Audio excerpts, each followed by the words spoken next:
One of the stories that we have followed on this show is the not inconsiderable spectacle of huge freaking explosions all over the United States and Canada. This one was outside Castleton, North Dakota in December. The following month, there was also this one in New Brunswick in Canada at a place called Plaster Rock. That one was not even as bad as this one in Canada last summer. This was the one in Quebec that killed 47 people and destroyed most of a town. Then there was this one just last week in Lynchburg, Virginia. In all of these cases, the explosions were so huge and the fires burned so hot that the local authorities basically couldn't fight these fires. These fires were unfightable with normal firefighting equipment and normal firefighting expertise. So in all of these circumstances, the firefighting first responders had no option but basically just to let them burn.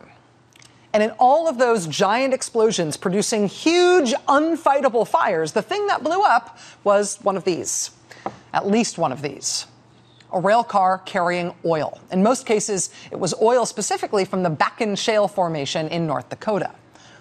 All oil is flammable. That's kind of the point, right? But oil from the Bakken Shale in North Dakota is even more flammable than normal oil. So much so that this car, this type of rail car, which is the workhorse of the industry of shipping stuff by train, it apparently cannot safely transport all this oil that we're now producing hand over fist in this country. At least it cannot transport that kind of oil without this happening way too frequently.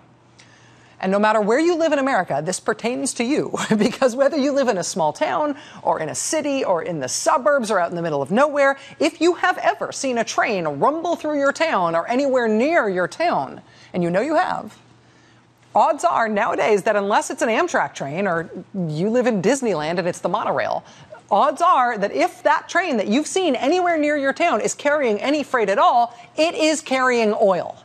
And it's carrying it in one of these prone to explode tin can rail cars that people are now calling the Ford Pinto of rail cars.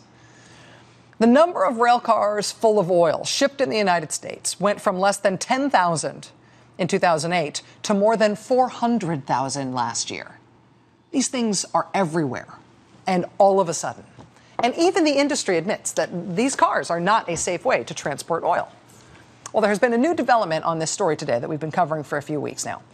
Just 1 week after the huge fireball in downtown Lynchburg, Virginia, that happened last Wednesday, 1 week from that, today, the Federal Transportation Department announced unequivocally that these cars should no longer be used to ship oil that comes from the Bakken Shale in North Dakota.